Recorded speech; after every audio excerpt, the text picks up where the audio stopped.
दोस्तों, एक ऐसा मिडिल एज इंसान जिसने एडवेंचरर की दुनिया में सबके लिए एक थ्रेड बन चुका है।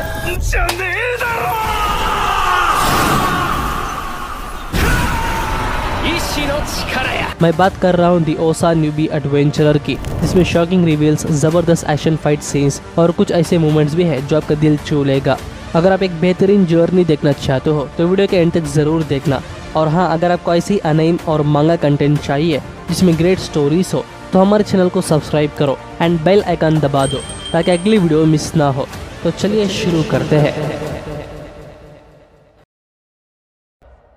अब तक हमने देखा किंगफिश टूर्नामेंट के दौरान अशार्क और इसके साथियों ने 6 ज्वेल्स का दूसरा स्टोन भी पा लेते हैं, तो वो दोनों अपना नाम टूर्नामेंट से हटा देते हैं, जिससे केविन ही दोबारा किंगफिश टूर्नामेंट का चैंपियन बन जाता है।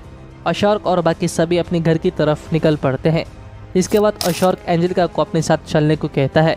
एंजेलिका भी अपनी ट्रेनिंग का पहला कदम रखती है, यानी घर पहुंचने के लिए सिर्फ अपने पैरों का इस्तेमाल करना होगा। वहीं केविन बेल्ट लेकर कहीं जा रहा था, तभी वो किंगडम नेट्स के लोगों को देखता है, जिसमें एक आदमी का ऑरा अलग ही लेवल पर था, जिसे देखकर केविन कांपने लगता है। केविन देखता है कि वो आदमी नाइट मेंबर का कपड़ा पहना हुआ है, लेकिन लगता है वो स्पेशल क्लास का है। मैंने सोचा था काम के वक्त थोड़ा मैच देख लूं, लेकिन लगता है सब पहले ही खत्म हो चुका है।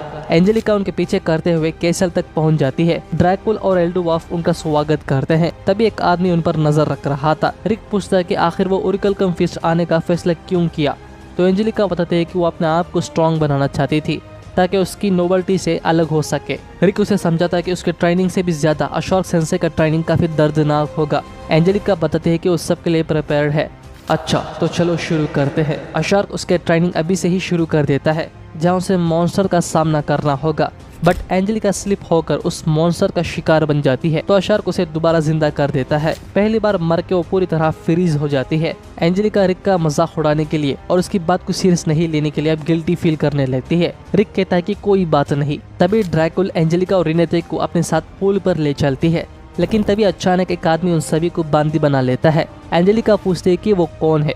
मैं ब्लैक कर्सेस सेकेंड स्क्वाड का कमांडरिंग ऑफिसर हूँ गुनिस, आपसे मिलकर अच्छा लगा। रिनेते को कुछ समझ ही नहीं आता, तो एंजेलिका बताती है कि ब्लैक कर्सेस एक लार्जेस्ट क्रिमिनल ऑर्गेनाइजेशन है, जिसके अंदर लगभग 2000 से भी ज्यादा मेंबर्स हैं, जिन्हें दूसरों की किंगडम चाहिए होती है। साथ ही वो इलीगल काम करते हैं, जैसे कि किडनैपिंग और किसी को जान से मारना। एंजेलिका की बात सुनकर गुनिस हैरान हो जाता है। एंजेलिका पूछती है कि वो उसे कैसे जानता है। मैं जानता हूँ, क्योंकि जिसने मुझे इस काम के लिए भेजा है वो साइमन दरमोइत है। ऐसा लगता है वो तुम्हारी शादी स्नैप से करने का इरादा नहीं छोड़ा है। रिनेते पूछती है कि वो कौन है, तो एंजेलिका बताते हैं कि वो उसका ग्रैंडफादर है। खैर, वो तीनों उस रस्सी को काट के उसका धुलाई करते हैं। फिर रात होने के बाद वो सब मिलकर मजे करते हैं और सो जाते हैं। अगले दिन एंजेलिका अपनी ट्रेनिंग शुरू कर देती है, जिसे वापस आने में कुछ दिन लग सकता है। इसके बाद अशार्क और बाकी सभी तीसरा स्टोन का लोकेशन देखते हैं। रिक देखता है कि ट्रेनिंग फैसिलिटी स्कूल है, जहाँ किंगडम के लिए नए नेट्स को रिक्रूट्स करते हैं, जिसका कंट्रोल सीधा किंगडम का है। रिक को एक काम आसान नहीं लगता, लेकिन इससे एल्डुवार्फ और बाकियों को कोई फर्क नहीं पड़ता। वो सब निकलने के लिए तैयार हो जाते हैं। तभी रिनेते को एक आइडिया आता है। उनमें से कोई एक स्टूडेंट के तौर पर उस फैसिलिटी में एंटर हो सकते हैं, बट एज लिमिट है। तो अशार्क बताता है कि वो पहले यंग लेडी मिया से मिलेंगे, जो फ्यूडल लॉर्ड है रेस्टोर टेरिटरी के। रिक और बाकी सभी रेस्टोर टेरिटरी पहुंच जाते हैं। वहाँ के गॉड सब कुछ चेक करने लगते हैं। अशार्क बोलता है कि वो सब मिया से मिलना चाहते हैं। तभी एक आदमी मिया से कहता है कि वो कहीं जाकर छुप जाए, क्योंकि ओरेकल कम फिस्ट यहाँ पहुंच चुके हैं। ये सुनकर वो घबरा जाती है। वो आदमी कहता है कि वो किसी भी हालात पर उसे प्रोटेक्ट करेगा। वो डोर को लॉक करने लगता है, लेकिन अशार्क एक ही बार से उस डोर को तोड़ देता है। इसके बाद एल्डुवाफ मिया से रिक का इंट्रोड्यूस करवाता है। रिक पूछता है कि मिया से उनका क्या रिलेशनशिप है, तो अशार्क बताता है कि जब रेस्टोर टेरिटरी खतरे में होगा तब वो अपना ताकत इस्तेमाल करेंगे। मिया अपनी पावर उनके एक्टिविटीज के लिए सपोर्ट करेगी। मिया समझ जाते कि इस बार वो क्या पूछने वाला है। हम बस ऑफिशियली ईस्टर्न नाइट एकेडमी में एंटर होना चाहते हैं एक स्टूडेंट के तौर पर, इसलिए हमें तुम्हारी मदद चाहिए। मिया के पास दूसरा कोई ऑप्शन नहीं था, तो वो मान लेती है। अशार्क अब जिम्मेदारी उस पर छोड़कर अपने साथियों के साथ निकल पड़ता है। मिया बहुत ही पैनिक हो गई थी। करीब एक हफ्ते के बाद रिक को एक नोटिस आता है ईस्टर्न किंगडम में शामिल होने के लिए, बट प्रॉब्लम यह है कि उनमें से कोई एक ही ज्वाइन कर सकता है, तो वो सब रिक को चूज करते हैं। रिक भी मान लेता है। रिनेते बताते कि वो भी एक रास्ता ढूंढेंगे जिसे वो आपस में मिल सके और स्टोन को ढूंढ सके। फ्यू डेज लेटर रिक अपनी पूरी एनर्जी के साथ एकेडमी में एंटर होता है। उसका मिशन है 6 ज्वेल्स को ढूंढना। तभी हम हेनरी नाम का स्टूडेंट को देखते हैं जो कि बहुत ही बुज़दिल और अच्छा इंसान है।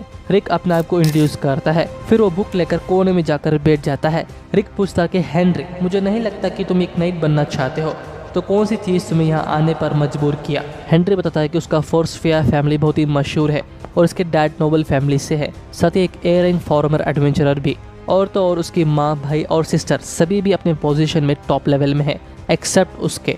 वो मानता है कि उसके पास कोई टैलेंट नहीं है, तो वो अपने ऊपर नफरत करते हुए यहाँ एंटर हुआ, पर हमेशा से उसके डैड उसे सपोर्ट करते थे। इसके बाद हेनरी रिक से यहाँ आने की वजह पूछता है। रिक सच बोलने से स्ट्रगल कर रहा था। तभी वहाँ गोयल नाम का लड़का आता है जो कि उनका 3rd रूममेट है। गोयल एक फन और क्रिंज टाइप का आदमी है। वेल उसके बाद आती है अल्मा जो कि एक स्किल्ड लड़की है। वो सब आपस में कुछ नेगोशिएट करते हैं। खैर, अब रिक की टीम है हेनरी, अल्मा, गोयल। गोयल अल्मा को छेड़ने लगता है जिससे उन दोनों के अंदर प्रॉब्लम क्रिएट हो जाती है और वो लड़ना शुरू कर देते हैं, पर रिक उन्हें रोक लेता है जिसकी फिजिकल एनर्जी को देखकर वो चौंक जाते हैं और उन्हें रिक एक मिस्टीरियस आदमी लगता है। रिक पहले ही नज़र में उन सब के बारे में जान लेता है। गोयल के पास फिजिकल स्ट्रेंथ है, अल्मा एक बॉडी कंट्रोलर जिसके अटैक टाइमिंग और मैजिक कंट्रोल कमाल का है। हेनरी एक वीकेस्ट आदमी है। रिक उन्हें समझाता है कि लड़ने से कोई फायदा नहीं, वो सब एक मकसद से यहाँ आए हैं। अगर वो ऐसे ही लड़ते रहे तो वो आगे नहीं बढ़ सकते और वो एक ही टीम है, तो उन्हें मिलकर काम करना होगा। तभी नए स्टूडेंट्स की मीटिंग अनाउंस करते हैं तो वो सब निकल पड़ते हैं।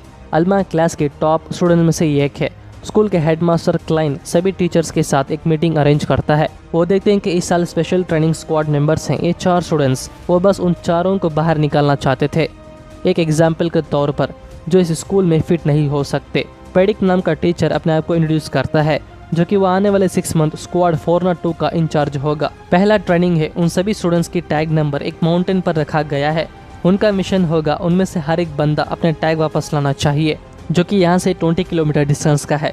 Time limit 2 hours. अगर एक बंदा भी टैग वापस लाने में नाकाम हो जाता है उसके बदले में उनके पूरे स्क्वाड को एक्स्ट्रा ट्रेनिंग दिया जाएगा। जो सुनकर हेनरी पैनिक हो जाता है। जैसे ही ट्रेनिंग शुरू करते हैं तो सारे स्टूडेंट्स दौड़ लगाते हैं, बट पेडिक टीम रिक को नॉर्थ साइड भेजता है। हालांकि वो उनकी सपोर्ट करने की एक्टिंग करता है, तो वो सब एक्साइट होकर अपनी ट्रेनिंग स्टार्ट करते हैं। पेडिक उन सभी को जानबूझकर लॉन्ग डिस्टेंस पर भेजा है ताकि वो सबके सामने शर्मिंदा हो। उन्हें दौड़ते दौड़ते 1 आवर हो जाता है और रास्ता इतना मुश्किल था कि वो थक जाते हैं, सिवाय रिक के। हेनरी बेहोश होकर पड़ जाता है तो रिक उसका मदद करता है। साथ ही वो उन दोनों को भी उसे कसकर पकड़ने को कहता है। रिक अब बिजली की रफ्तारी से दौड़ लगाता है। पेडिक को लगता है कि वो पहुंच नहीं पाएंगे, पर रिक उन्हें अपने साथ ले आता है। पेडिक सोचता है कि वो जरूर रूल्स ब्रेक किया होगा, वरना ये नहीं हो पाता। वो 3 स्टूडेंट्स बहुत ही थक चुके हैं, लेकिन ये बंदा मिस्टीरियस है। खैर, अगले दिन मॉक बैटल ट्रेनिंग था। पेडिक एक स्पेशल इंस्ट्रक्टर को इन्वाइट करता है जो फिलहाल अभी एक ए रैंक क्लास नाइट बनी है एट द एज ऑफ 17। वो इंस्ट्रक्टर हमारी एंजेलिका थी। वो दोनों एक दूसरे को देखकर शॉक हो जाते हैं। वेल, एंजेलिका पेडिक के सामने एक्टिंग करते कि वो रिक को नहीं जानती। पेडिक मॉक बैटल स्टार्ट करने को कहता है। एंजेलिका रिक से लड़कर शर्मिंदा नहीं होना चाहती, तो बहाना बनाती है कि ट्रेनिंग का ये सिर्फ दूसरा दिन है, मॉक बैटल किसी और दिन रखना चाहिए। फिलहाल अभी के लिए ऑर्डिनरी ट्रेनिंग काफ़ी होगा। वो सब अपनी सेकेंड डे ट्रेनिंग को भी पूरा कंप्लीट कर लेते हैं, जिसे देखकर पेडिक डिसअपॉइंट हो जाता है। रिक और एंजेलिका बात करते ही जा रहे थे तो अल्मा एंजेलिका से दोस्ती बनाना चाहती थी, क्योंकि वो भी उसी की तरह स्ट्रॉन्ग बनना चाहती थी। कुछ देर बाद हेडमास्टर क्लाइन और अल्मा चेस गेम खेलने लगते हैं। वेल, आप सोच रहे होंगे कि इन दोनों के बीच क्या रिश्ता है। थोड़ा सब्र रखो, जैसे जैसे कहानी आगे बढ़ेगा तो तुम्हें पता चलेगा। ट्रेनिंग के तीसरे दिन विदर्स एज ए इंस्ट्रक्टर आता है। He is pretty strong. Withers पहले 402 स्क्वाड मेंबर्स को बुलाता है। गोयल को लगता है कि वो इसे हरा पाएगा विद वुड स्वॉर्ड। गोयल उस पर बार बार हमला करता है, पर विदर्स उसके सारे अटैक्स को ब्लॉक कर लेता है। वो उसे एक ही वार से हरा देता है। रिक को समझ नहीं आता कि यहाँ के इंस्ट्रक्टर्स इतना रूड क्यों हैं। अब उसे मुकाबला करने अल्मा जाती है, but she has some aura of strength. Alma उस पर भारी पड़ने लगती है, लेकिन विदर्स 3rd ऑर्डर मैजिक इस्तेमाल करके उसे भी ब्लास्ट कर देता है। She also out. अब बारी आती है हेनरी। वो कमज़ोर वार करता है, जिसे उसका खूब पिटाई होती है। विदर्स उस पर जानवर की तरह हमला करता है। हेनरी हार मानने के बाद भी वो उसे नहीं छोड़ता। विदर्स उसका बहुत ही बुरा हाल कर देता है। एट दिस पॉइंट रिक उसे रोक लेता है। रिक पहले हेनरी को गोयल के साथ ट्रीटमेंट के लिए भेजता है। रिक बहुत ही सीरियस हो जाता है, तो उसे ट्रेन करने को कहता है। वो रिक के सामने हर किस्म का हथियार रखता है। रूल्स बहुत ही सिंपल है, जब उन दोनों में से कोई एक हारेगा तो ये बैटल खत्म होगा। पहले स्पेशल ट्रेनिंग देखने के लिए कई सारे स्टूडेंट्स जमा हो जाते हैं। विदार्स रिक को उनके सामने बेइज्जती करना चाहता था। उसी वक्त कुछ लोग उन पर बेट लगाते हैं।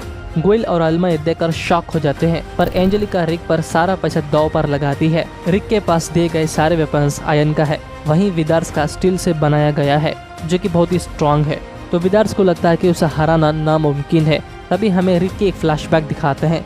अशार्क रिक को वेपन्स इस्तेमाल करने से मना करता है, तो रिक अपने हाथों से ही लड़ने का फैसला करता है, जिसे देखकर विदार्स हंसने लगता है।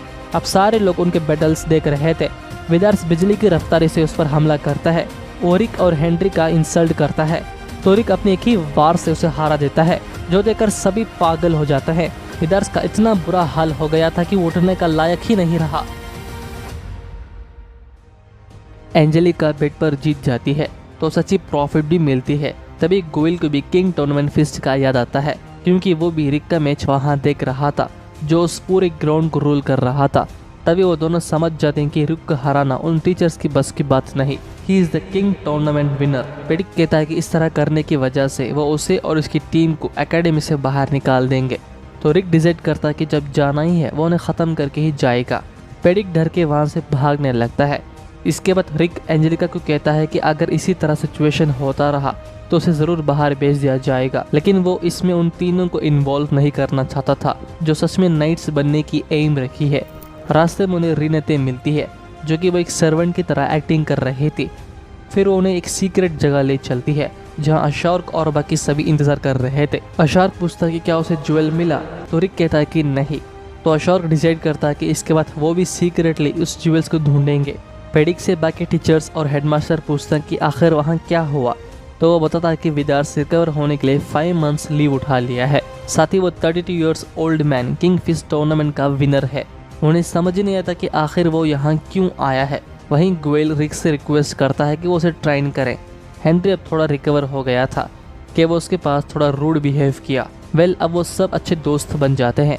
आफ्टर सम कट सीन्स रिक और बाकी सभी आपस में बात करने लगते हैं, क्योंकि अल्मा उन सभी से एक बात छुपाई हुई थी कि वो एक लड़की है। बट मैं आपको पहले से ही उसका असली आइडेंटिटी से इंट्रोड्यूस किया था। उसका असली नाम है अल्मा गेर्वियस। आर्क उसका छोटा भाई का नाम है जो वो अब तक यूज़ किया था, और वो कमांडर फैमिली से बिलोंग करती है। हालांकि उनके फैमिली में सिर्फ 4 लोग हैं, उसके पेरेंट्स और एक छोटा भाई। कुछ दिन बाद वो सब फैमिली से टाउन की तरफ जा रहे थे अपनी डैड की बिजनेस के लिए। अल्मा अपने भाई से बात करते हुए जा रही थी, बट सडनली वहाँ एक बड़ा स्कॉर्पियन मॉन्स्टर आ जाता है जो उसके डैड पर हमला कर देता है। पर वो अल्मा से कहता है कि वो आर्क को लेकर यहाँ से भाग जाए, इससे पहले कि वो चारों यहाँ मारे जाए। अल्मा अपने डैड को छोड़कर नहीं जाना चाहती थी, तो उसके डैड रोते हुए कहता है कि उन्हें यहाँ से जाना होगा, और वो मॉन्स्टर उन्हें मार देता है। आर्क अपनी मॉम को बचाने भागता है, पर वो स्कॉर्पियन उस पर हमला कर देता है। लेकिन अल्मा अपने भाई को बचा लेती है, पर अफसोस वो बहुत ही इंजर्ड हो जाता है और उसके शरीर में पॉइजन लग जाता है। वहीं उसकी मॉम अल्मा अपने भाई का ख्याल रखना। फिर वो मॉन्स्टर उसकी मॉम को भी मार देता है। अल्मा को ये सब समझ नहीं आता, क्योंकि ये सब अचानक हो गया। फिर वो मॉन्स्टर उन्हें भी मारने ही वाला था, लेकिन तभी कुछ एडवेंचरर्स उन मॉन्स्टर्स को ख़त्म करके उन्हें बचा लेते हैं। तभी अल्मा पहली बार हेडमास्टर क्लेन से मिली थी। वो उसके भाई के ट्रीटमेंट करते हैं। हालांकि अब वो सेफ है, पर उस पॉइजन को पूरी तरह ख़त्म करने के लिए मेडिकल इक्विपमेंट्स ज़रूरत पड़ेंगे, जो कि बहुत ही एक्सपेंसिव है। अल्मा कंफ्यूज में थे कि वो कैसे कर पाएगी। साथ ही उसका भाई की जान बचाने के लिए सिर्फ 7 मंथ्स बचे हैं। तो क्लेन उसे ऑफर करता है कि वो नाइट बन जाए। अगर वो उसके स्कूल में एंटर होकर टॉप रैंक अचीव करके नाइट बन गई, तो उसके भाई की मेडिकल एक्सपेंसेस के लिए वेलफेयर मिलेगा, जिसे वो अपना भाई को बचा सकती है। तो इसी तरह अल्मा अपने भाई के लिए नाइट बनने डिसाइड किया और ये अकेडमी ज्वाइन किया, जिसकी स्टोरी सुनकर वो रोना शुरू कर देते हैं, जिन्हें देखकर अल्मा भी इमोशनल हो जाती है। तभी रिक डिसाइड करता है कि वो उन्हें ट्रेन करेगा, तो वो इंस्ट्रक्टर्स उन्हें फाइल करने के लिए सब कुछ करेंगे, इसलिए उन्हें आज से मिड टाइम के लिए ट्रेन करना होगा। रिक भी यहाँ आने का मकसद बताता है। वो पूरी तरह तो नहीं कहता, बस उन्हें बताता है कि वो कुछ और चीज़ ढूंढ कर यहाँ आया है, लेकिन वो समझ जाते हैं कि वो उस ज्वेल्स के लिए ही यहाँ आया है। इसके बाद रिक उन्हें अपने सेंसे से मिलवाता है। फिर रिक अशार्क से ऑर्क के बारे में पूछता है। अशार्क बोलता है रॉक स्कॉर्पियन पॉइजन उसके बॉडी में है। स्ट्रॉन्ग पॉइजन होने के कारण पहले 1 महीना गुजर चुका है। तो उसे ठीक करने के लिए भी उतना ही टाइम लगेगा। वेल ओरेकल कम फिस्ट मेंबर्स को देखकर वो सब चौंक जाते हैं। खैर अब वो डिसाइड करते हैं कि कौन किससे ट्रेन करेगा। एल्डवाफ और ड्रैकुल गोयल को ट्रेन करेंगे ताकि वो मैजिक को कंट्रोल कर सके। रिक और अशॉर्क हेनरी को ट्रेन करेंगे फिजिकल स्ट्रेंथ बढ़ाने के लिए। वहीं अल्मा रिनेते और एंजेलिका से ट्रेन होगी अपनी बॉडी कंट्रोल पर लाने के लिए। अगले दिन वो अपनी ट्रेनिंग स्टार्ट करते हैं जिसमें उनका हाल बहुत ही बुरा हो जाता है। इतना बुरा हाल होने के बाद भी वो गिव अप नहीं करते। वो उन्हें दोबारा ट्रेनिंग करने को कहते हैं जो देखकर रिक खुश हो जाता है। इसके बाद वो सारा ट्रेनिंग करते हैं जैसे रिक ने बिगिनर लेवल पर किया था। मिडनाइट ट्रेनिंग करने की वजह से उन्हें क्लास में ही नींद आने लगती है।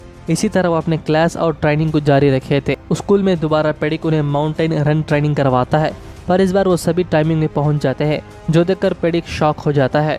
और इसी के साथ मिड टर्म करीब आ जाता है जिसकी वजह से हेनरी परेशान था। रिक पूछता कि वो क्यों उदास है तो हेनरी बोलता है लेकिन इस स्कूल में मुझे 2 अच्छे दोस्त मिले हैं जिन्हें मैं खोना नहीं चाहता। तो रिक उसे मोटिवेट करता कि वो ज़रूर पास होएगा। अगले दिन रिटर्न एग्जाम शुरू होता है। एग्जाम पेपर को देखकर गोयल बहुत ही पैनिक हो जाता है क्योंकि वो बहुत ही टफ था। इसके बाद प्रैक्टिकल एग्जाम शुरू होता है जिसमें उन्हें दूसरे स्क्वाड मेंबर से लड़ना होगा। तभी हम कुछ नए बंदों को देखते हैं। हालांकि ट्रेनिंग एकेडमी में फोर्नाटो यानी रिक का स्क्वाड ही आखिरी ग्रुप है, पर पैडिक इन्हें हायर किया था उन्हें खत्म करने के लिए। रिक समझ जाता कि वो कुछ प्लान कर रहे हैं। गोयल बहुत ही गुस्से में था तो वो पहले लड़ने आता है। वो बंदा फायर मैजिक से हमला करता है। गोयल एक ही वार से उसे हरा देता है। हाँ, लिटरली एक ही वार से, जो देखकर पैडिक पागल हो जाता है। सभी गोयल की तारीफ करते हैं। फिर अल्मा एंटर होती है जिसे लड़ने के लिए पावर टाइप बंदा आता है। साफ कहूँ तो पैडिक पहले से ही लोगों को सेट कर दिया था कि कौन किससे लड़ेगा। जैसे ही वो उस पर वार करता है अल्मा उसे बहुत ही आसानी से डॉज कर लेती है। वो बार बार उस पर वार करता है लेकिन उसका एक वार भी उसे हिट नहीं करता। फिर अल्मा रिनेते की कटिंग स्टाइल इस्तेमाल करके उसे बड़ी ही आसानी से हरा देती है। क्लाइन अल्मा की बैटल को देखकर सरप्राइज हो जाता है, बट हेनरी बैटल शुरू होती हार मान लेता है। खैर अब बारी आती है रिक की, पर रिजल्ट आप तो जानते ही हैं कि किसने जीता होगा। ऑफ कोर्स हमारा रिक। कुछ दिन बाद एग्जाम रिजल्ट्स आ जाते हैं जिसमें अल्मा, रिक और गोयल पास हो गए थे, बट हेनरी फेल हो जाता है। रिक उसे तसल्ली देने लगता है। हेनरी कहता है कोई बात नहीं, मैं हार नहीं मानूंगा, नेक्स्ट ईयर ट्राई करूंगा क्योंकि मैं उनके साथ रहना चाहता हूं। और वो बहुत ही इमोशनल हो जाता है। वहीं 3 मंथ्स कंसिस्टेंटली जुड़ने के बाद भी उन्हें ज्वेल के बारे में कोई क्लू नहीं मिला। अल्मा अकेले में ही कुछ सोच रही थी, पर तभी कुछ अजीब लोग उस पर हमला करते हैं। इन सब का मास्टरमाइंड हेडमास्टर क्लाइन था, कुछ बड़ा प्लान कर रहा है। अल्मा उसका प्लान का एक हिस्सा है तो वो उसे कैप्चर कर लेता है। क्लाइन बाकी टीचर्स को बेहोश कर देता है ताकि कोई उसे मदद ना कर सके। उसे बचाने गोयल और हेनरी आ जाते हैं, पर क्लाइन इतना ताकतवर था जो उन्हें फलक झपकते ही हरा देता है और अल्मा को बेहोश करके अपने साथ ले चलता है। हेनरी अपनी दोस्त को ना बचा सका जिसे वो पूरी तरह टूट जाता है, लेकिन तभी रिक और उसके साथियों आ जाते हैं उसके मदद के लिए। क्लाइन अल्मा को किडनैप करने के बाद अशॉर्क और रिक हेनरी को सम बेसिक मैजिक सिखाते हैं जैसे कि हीलिंग और ऑफेंसिव मैजिक्स। गोयल बहुत ही इंजर्ड था तो वो रेस्ट ले रहा था। अशॉर्क एंजेलिका को अल्मा के भाई आर को रेस्क्यू करने का मिशन देता है। क्लाइन अल्मा को एक पुराने हेडक्वार्टर में बंदी बना के रखता है जो वॉर के लिए इस्तेमाल करते थे। खैर तभी हमें क्लाइन के पास्ट लाइफ के बारे में पता चलता है। असल में वो एक स्पेशल क्लास नाइट वॉरियर है। अब तक बस वो एक फेक नेम इस्तेमाल कर रहा था। उसका असली नाम क्लाइन गैरेथ इग्नोबल है, जिसके नाम सुनते ही अल्मा कांपने लगती है क्योंकि ये वो आदमी है जिसे वर्ल्ड के 13 स्ट्रॉन्गेस्ट वॉरियर में से एक माना जाता है। Also he was a amazing leader in the great world war. तो आप सोचो कि इतना पावरफुल बंदा आखिर क्यों एक लड़की को किडनैप करेगा? The reason is money. मैं बात कर रहा हूँ ह्यूमन ट्रैफिकिंग के बारे में, जिसमें ह्यूमन बॉडी पार्ट्स को इलीगली बेचते हैं। क्लाइन को किसी से ऑर्डर मिला था कि वो एक लड़की को ढूंढे जिसके अंदर high magic power and combat skill भी हो। So that's why Klein kidnap her. Alma को लगता है कि उसके बीच जाने से उसका भाई की जान बच जाएगी, तो क्लाइन बताता है कि वो जैसे ही उसे बेचेंगे वो तुरंत ही उसके भाई को मार देंगे। वो तो बस उसे सिर्फ एक हॉस्टेज की तरह इस्तेमाल कर रहे थे। इतना ही नहीं, उसके पेरेंट्स के डेथ के पीछे भी इसी का प्लान था ताकि वो अल्मा को मजबूरी से अपने स्कूल में ज्वाइन करवा सके। ये सुनकर अल्मा बहुत ही इमोशनल हो जाती है और वह कहते कि वो उसे ज़रूर जान से मारेगी। तभी एक धमाका होता है। ओरेकल कम्फिस्ट के मेंबर्स उसे बचाने आते हैं। ये सब 3 ग्रुप्स में अलग होकर काम कर रहे हैं। पहला, अशॉर्क और बाकी तीनों क्लैन के सोल्जर से लड़ेंगे। रिक, हेनरी और गोयल अल्मा को बचाएंगे। वहीं एंजेलिका अल्मा के भाई आर को बचाएगी। So according to this plan रिनेते अपनी स्लैशिंग पावर से उन सोल्जर्स को विद इन सेकंड खत्म करने लगती है। इसी तरह अशार्क, ड्रैकुल और एल्डोवर्फ भी अपने ओपोनेंट्स को खत्म करने लगते हैं। दूसरी तरफ हेनरी अल्मा को ढूंढ लेता है। अल्मा उसे सब कुछ बताती है कि क्लेन एक स्पेशल क्लास नाइट है जिसे हराया नहीं जा सकता, इसलिए वो उसे यहाँ से भागने को कहती है। लेकिन हेनरी उसकी बात को सीरियसली नहीं लेता। वो क्लेन पर हमला करने जाता है तो क्लेन इग्नोबल उसे एक ही वार से नॉकआउट कर देता है। क्लेन कहता है कि वो उसे हरा नहीं पाएगा तो उसे हार मानने को कहता है। तो हेनरी बोलता है वो हार नहीं मानेगा। देन सडनली गोयल भी उसे मदद के लिए आ जाता है। हेनरी पूछता है कि वो यही होंगे कि उसे कैसे पता। तो गोयल बताता है कि हर विलन्स के बॉस ऑब्वियसली टॉप प्लेस में ही रहते हैं। खैर, क्लेन का असली पावर फ्रिक्शन कंट्रोल है। वो किसी भी सरफेस के फ्रिक्शन को अपनी मर्जी से ज्यादा या कम कर सकता है। मतलब अगर वो चाहे तो जमीन को इतना स्लिपी बना दे सकते हैं जिसे कोई भी खड़ा नहीं पाएगा, या किसी चीज को इतना फ्रिक्शनल बना दे कि तुम उसे हिला भी नहीं सकोगे। तो इस एबिलिटी के सामने फिजिकल अटैक्स बेकार हो जाते हैं। लेकिन हेनरी और गोयल एयर शॉट इस्तेमाल करके उसे हिट कर देते हैं, जिससे वो इंजर्ड तो हो जाते हैं मगर ज्यादा डैमेज नहीं।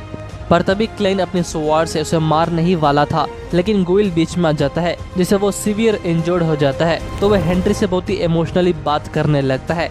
क्लेन उन दोनों को खत्म करने ही वाला था, पर तभी रिक आकर उन्हें बचा लेता है। तो इस मौके का फायदा उठाकर हेनरी गोयल को हील करने लगता है। क्लेन रिक को देखते ही पहचान लेता है कि वो एक आम इंसान नहीं है। क्लेन उसे ब्लैकमेल करता है। अगर तुम्हें इस लड़की के भाई की जिंदगी प्यारी है तो तुम्हें मेरी बात माननी होगी। आगे क्लेन कहता है कि अगर वो इस स्टोन में माना डालेगा तो सिग्नल उस लड़की के छोटे भाई के हॉस्पिटल के रूम में चला जाएगा, जिसे उसके आदमी तुरंत ही आर को मार देंगे। जो सुनकर रिक को गुस्सा आता है। इसी के कारण वो सब हेल्पलेस हो जाते हैं। एट दिस पॉइंट क्लेन रिक का बहुत ही बुरी हाल। क्लेन गोयल को पूरी तरह खत्म करने ही वाला था। तभी रिक को एंजेलिका एक न्यूज भेजती है कि वो आर को बचा लिया। क्लेन को यकीन ही नहीं होता, तो अब रिक उसे एक ही वार से उड़ाने लगता है ये बस नाम का स्पेशल क्लास है। खैर, वो सब मिलकर अल्मा को बचा लेते हैं और वो सब सेफ थे। अल्मा बोलती है कि क्लेन उसके पेरेंट्स का मर्डर किया है, लेकिन फिर भी उसे नहीं मारेगी क्योंकि एज ए नाइट के तौर पर वो उसे जिंदा छोड़ देती है। जिस बात को सुनकर रिक बहुत ही प्राउड फील करता है। हेनरी रिक से पूछता है कि वो हेडमास्टर को बिना मैजिक पावर इस्तेमाल किए कैसे हरा पाया। रिक बताता है कि वो तो बस एक 90 डिग्री या राइट एंगल भी कह सकते हो, वो उस मेथड से पंच किया जो जरूर हिट होगा। तभी अचानक क्लेन चिल्लाने लगता है और उसके अंदर से एक मॉन्स्टर बाहर निकलता है और उसे डीमन लॉर्ड कहते हैं। रिक नोटिस कर लेता है कि 6 ज्वेल्स में से एक स्टोन उसका सर पर है, इसीलिए कई दिन स्कूल में तलाश करने के बावजूद भी उसे ढूंढ नहीं पाया। डीमन लॉर्ड अपनी पावर इस्तेमाल करके चीखने लगता है, जिससे वहाँ एक बहुत ही बड़ा ही तबाही होती है। रिक अब उन्हें बताता है कि वो उस डीमन लॉर्ड को संभाल लेगा, तो उन्हें पीछे रहने के लिए कहता है और हेनरी से बताता है कि आज वो उसे एक full power standard air shot दिखाए।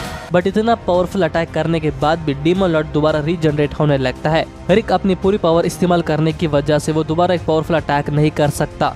At this point Henry, Goyal और अल्मा डिसाइड करते हैं कि वो उसे खत्म करेंगे। हेनरी की एम्पलीफाइंग मैजिक, गोयल की स्ट्रेंथनिंग मैजिक और अल्मा की swing sword magic, and now वो पूरी ताकत लगाकर वार करते हैं, जिसे वो पूरी तरह मिट जाता है। इस वक्त रिक को उन तीनों को देखकर थोड़ी सी जलस हो रहा था, क्योंकि वो तीनों अभी भी रिक से छोटे उम्र के हैं, लेकिन वो ज्यादा आगे बढ़ चुके हैं। इसके बाद हम कुछ स्पेशल क्लास नाइट्स को देखते हैं। ये सब उसी रास्ते से गुजर रहे थे जहाँ रिक और बाकी तीनों मिलकर धमाका किया था। वहीं रिक कुछ देर ढूंढने के बाद उसे तीसरा स्टोन ग्रीन ईगो भी मिल जाता है। आफ्टर दैट वो सब वहाँ से भागने लगते हैं, इससे पहले कि उनका रीइंफोर्समेंट आ जाए। फिर वो अशार के साथ ज्वाइन होकर जा रहे थे। रिक अशार को बताता कि ग्रीन ईगो स्टोन क्लेन के हेड में था, जो सुनकर अशार हैरान हो जाता है। खैर, वो सब उस समुद्र से बाहर जाने ही वाले थे, पर तभी अचानक एक नाइट एंटर होता है। ये वही बंदा है जो हेरेक्टोपिया शहर में कुछ इन्वेस्टिगेट करने आया था। वो उसके प्रेजेंस से ही पता कर लेते हैं कि वो एक स्पेशल क्लास नाइट वॉरियर है, तो उन पर एक पावरफुल अटैक करता है जो समुद्र को ही चीर देता है, लेकिन वो बच जाते हैं। बट रिक को यकीन ही नहीं होता कि वो ड्रैगन का मैजिक ही तोड़ दिया। एल्डोवर्फ स्पीड बढ़ाकर निकलने लगता है, इससे पहले कि वो दोबारा उन पर हमला करे। इसके बाद हम और एक स्पेशल क्लास नाइट को देखते हैं। मैं चाहता हूँ कि तुम और थोड़ा अपनी पोजीशन की इज्जत करो।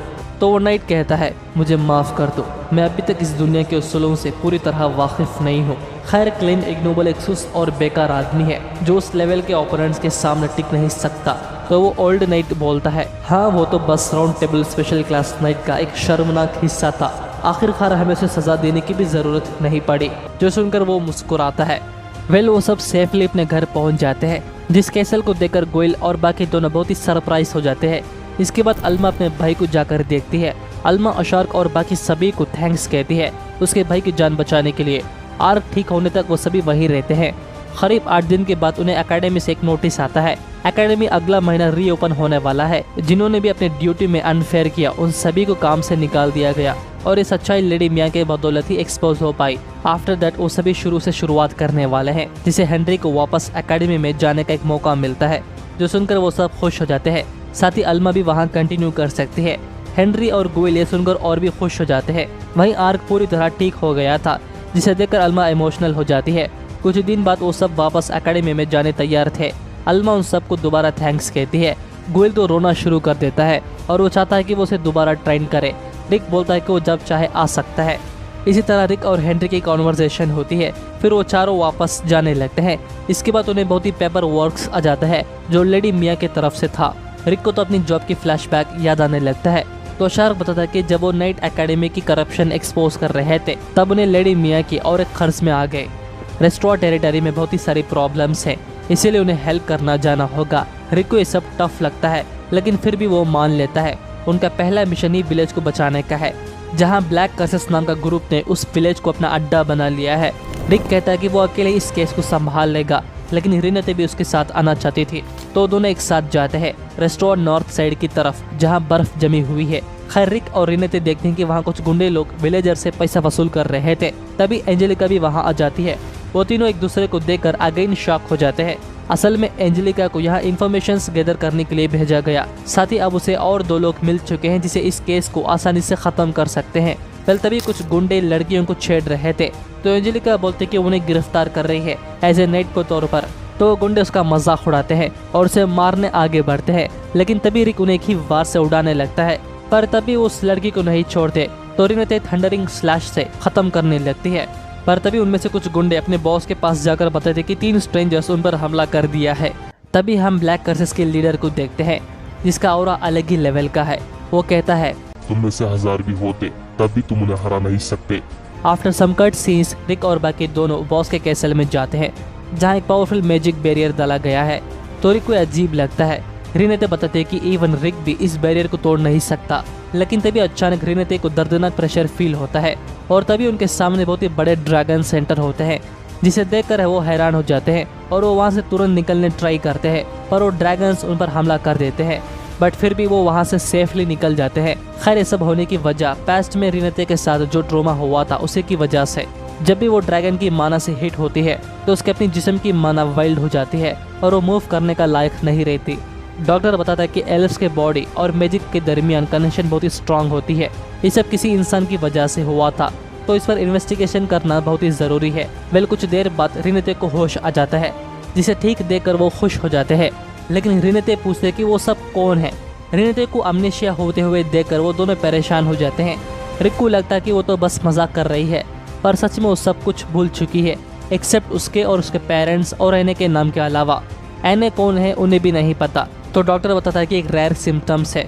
ऐसा लगता है कि उसके माना को डिस्टर्ब करने की वजह से उसकी यादें बचपन में वापस चली गई है, और ये वो मेमोरीज हैं जो उसके दर्दनाक ट्रॉमा की पहले की है।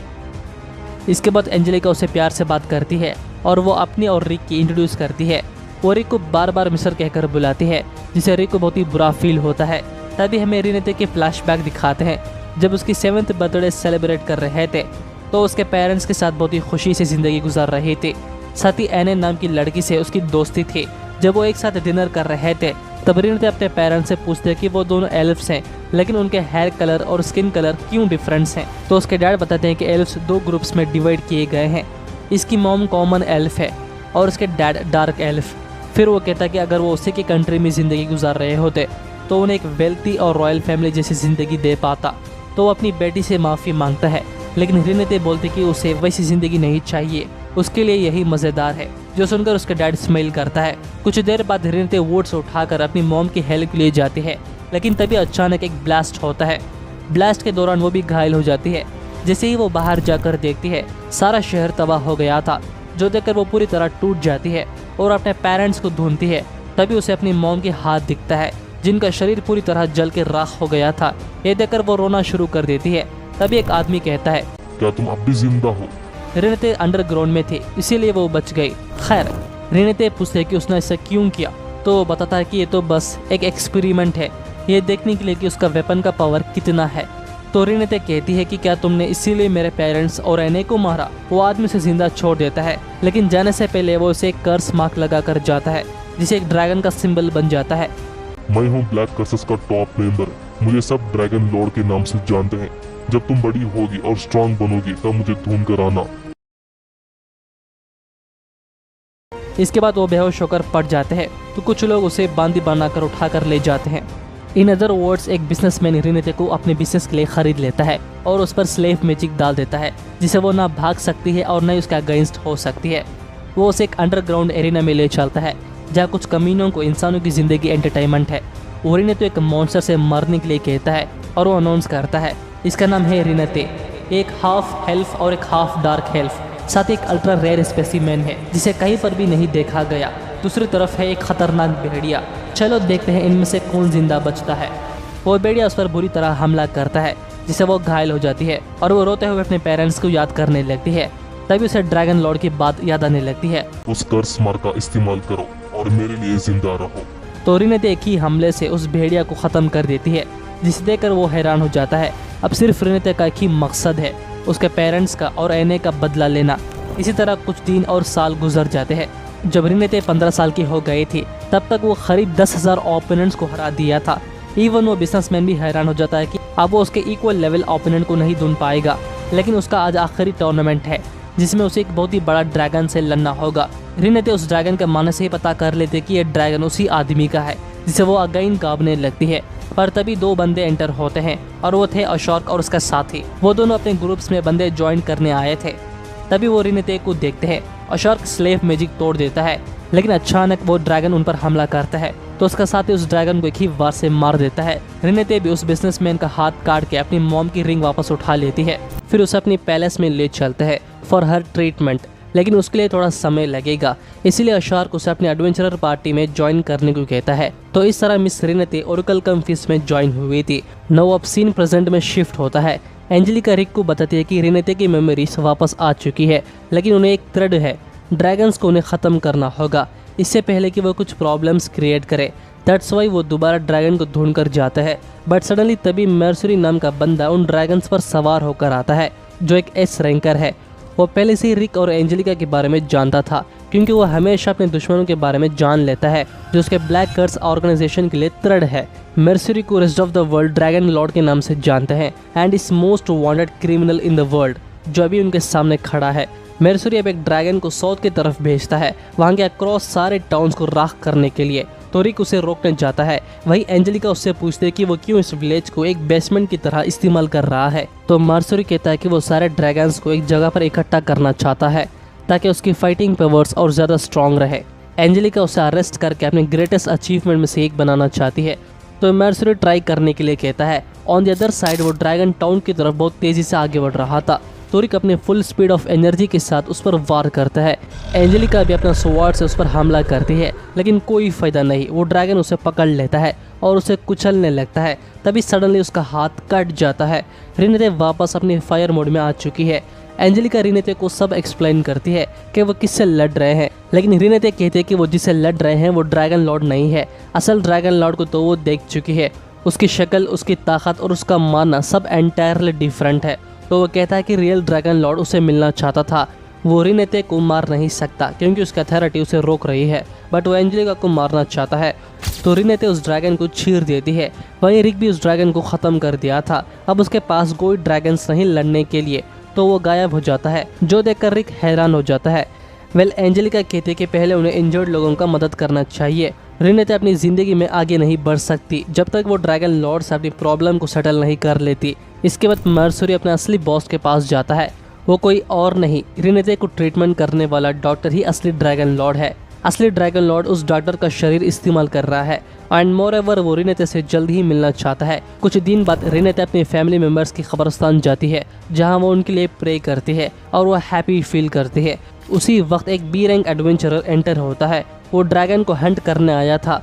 रिक बताता है कि वो एक ई रैंकर है, जो सुनकर वो कहता है कि वो उन्हें प्रोटेक्ट करेगा अगर ड्रैगन्स उन पर हमला करे तो। वो बात कर ही रहे थे, इतने में एक बड़ा ड्रैगन एंटर होता है, जिसे देखकर वो पैनिक होकर वहां से भागने लगता है।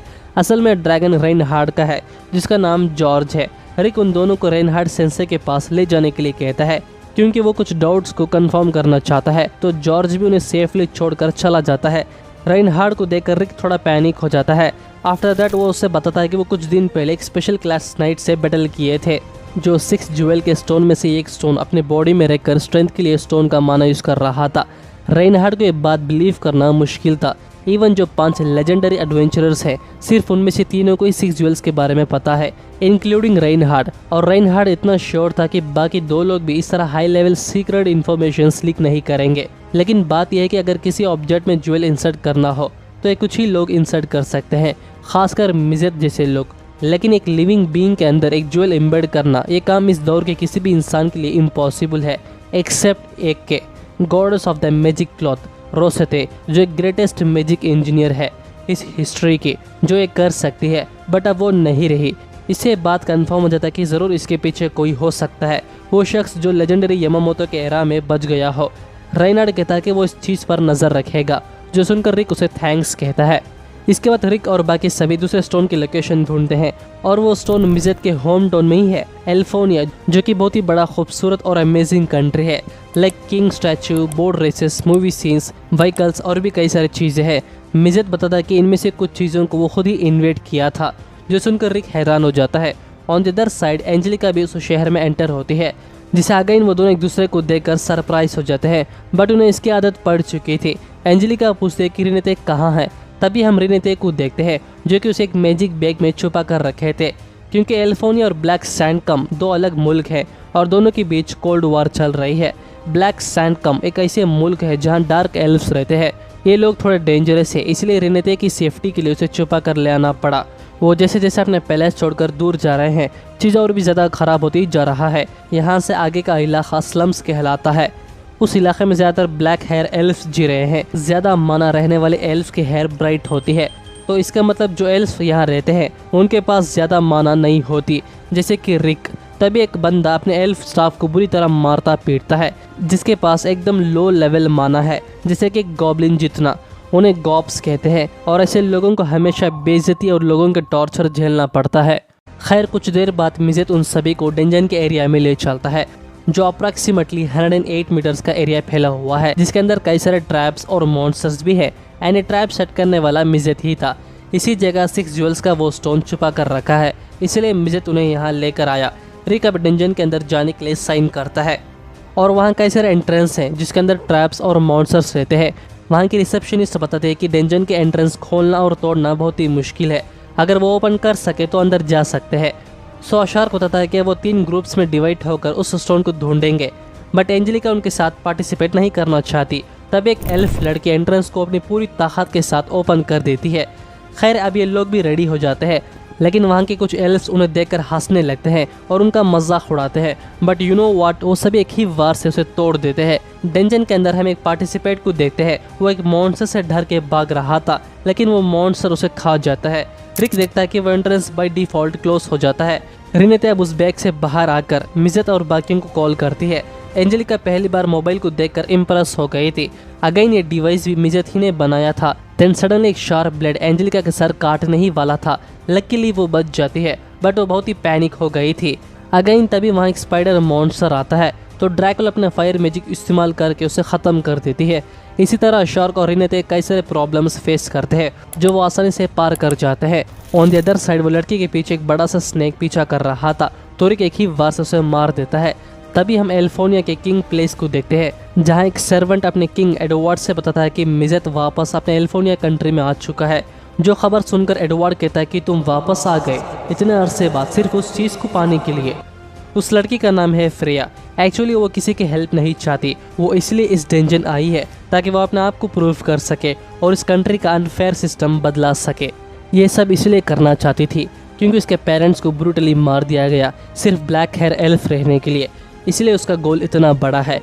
मिज़ेट उसे इंट्रोवर्ट तरीके से बिहेव करता है, तो रिक कहता है कि वो एक अच्छा इंसान है। एक्चुअली वो भी एक हाफ एल्फ और हाफ डॉर्फ है, जो इस कंट्री से बिलोंग करता है। तो रिक मिज़त के बारे में अशार्क से पूछता है क्योंकि सिर्फ वो एक ही उसके साथ कई दिनों से है। तो अशार्क बताता है कि मिज़त आज तक अपने पास्ट लाइफ के बारे में कुछ भी शेयर नहीं किया और वो हमेशा बताने से इनकार करता है, जिससे उसका स्टोरी आज तक मिस्टीरियस ही बना रहा। तभी उस डेंजन के एरिया में कार लैंड होता है जिसके अंदर से एडवर्ड आता है। साथ ही वो अपने strongest commanding officers force, soldiers और कई सारे कैदियों को एक साथ लाता है। रिसेप्शनिस्ट बताते हैं कि वो मिज़त ही था। तो एडवर्ड अपने लोगों को 7 ग्रुप्स में डिवाइड करके मिज़त को पकड़ने का ऑर्डर देता है। एट एनी ऑफ कॉस्ट मिज़त को मिलना नहीं चाहिए। एडवर्ड कहता है कि वो चीज़ सिर्फ उसका है। वही अंदर वो लोग आगे बढ़ते ही जा रहे थे। आगे फ्रेया पूछते कि वो सब कौन है। तो रिक बताता है कि वो एक एरिकल कम्फिस्ट का मेंबर है जिसमें सिर्फ एस रैंकर्स हैं। वेल मिज़त पहचान लेता है कि डेंजन के अंदर वो लोग पहुंच चुके हैं।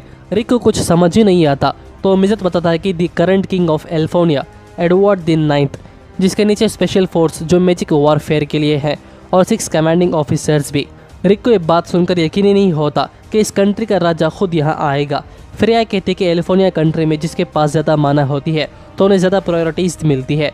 एडवर्ड जो ज़्यादा माना मैजिक के साथ ही पैदा हुआ और बहुत ही स्ट्रॉन्ग भी। पहले इस कंट्री में ब्लैक हेयर एल्फ के साथ अनफेयर चलती आ रहा था, लेकिन जब एडवर्ड इस कंट्री का किंग बना तो सिचुएशन और भी बदतर हो गई। तो जब तक वो इस कंट्री का किंग रहेगा तब तक यहाँ कुछ भी नहीं बदलेगा। वहीं एडवर्ड एक गॉब को वहाँ की रूट चेक करने के लिए कहता है। तो वो स्लेव उसे एक ही रिक्वेस्ट रखता है, जैसे ही ये सब खत्म हो जाए वो उसके फैमिली को छोड़ने के लिए कहता है। एडवर्ड भी वादा करता है कि वो उसके फैमिली को छोड़ देगा, जिसकी बात मानकर वो आगे बढ़ता है।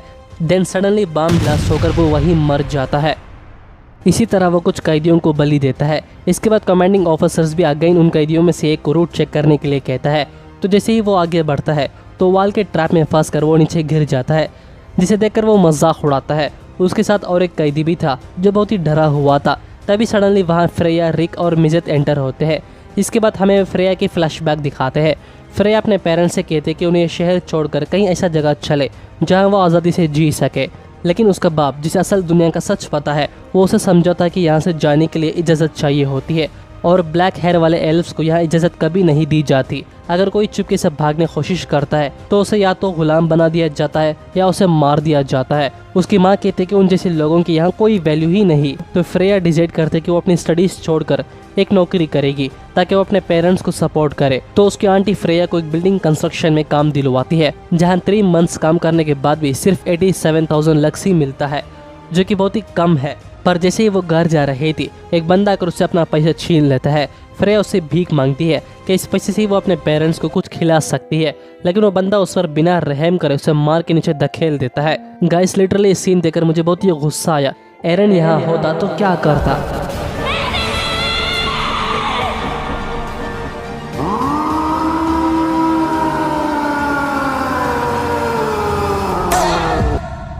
खैर फ्रेया बहुत ही हर्ट होकर अपने घर जा रही थी।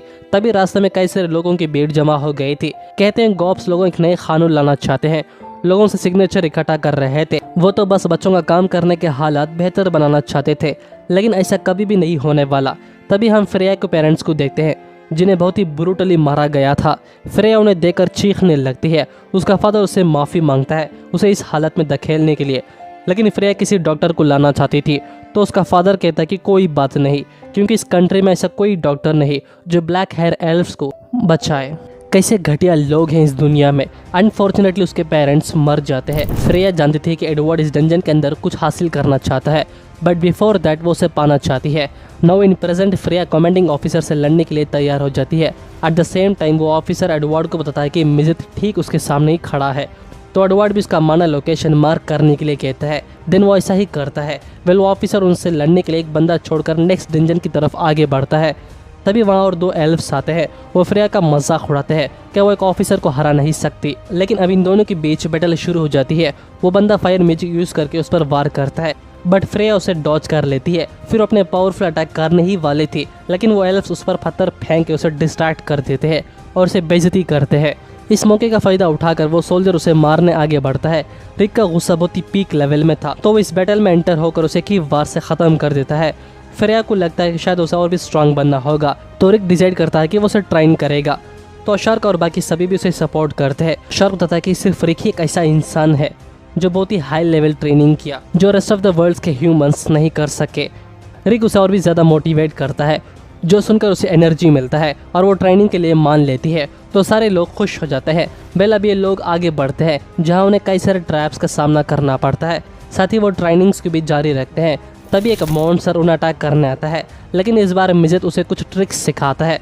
तो फ्रेया फुल फोकस के साथ उसे एक ही वार से ख़त्म कर देती है। फ्रेया को लगता है कि मिज़ेट उससे बात करना नहीं चाहता था, तो मिज़ेट बताता है कि असल में वो किसी को इग्नोर नहीं करता, लेकिन वो फ्रेया को जब देखा था उसे कुछ पास्ट मेमोरी से याद आ गया जो वो नहीं देखना चाहता था। बट जब उसने देखा कि फ्रेया बिना रेस्ट के कड़ी ट्रेनिंग कर रही है, तो वो भी डिसाइड कर लिया था कि वो उसे हेल्प करेगा। और इसी के साथ दी ओसा न्यूबी एडवेंचरर का पार्ट 3 एंड होता है। अब तक जितने भी चैप्टर्स आए थे मैंने उन सभी को कवर कर दिया है। लेट्स सी अगले चैप्टर्स कब आते हैं। अगर आपकी वीडियो पसंद आई हो तो लाइक एंड शेयर कीजिए। चैनल पर नए हो तो हमारे चैनल को सब्सक्राइब करके साथ ही बेल आइकन जरूर ऑन कर दीजिए, ताकि आपसे हमारा कोई भी वीडियो मिस ना हो। मिलता हूँ अगले एपिसोड्स में जल्द। शुक्रिया।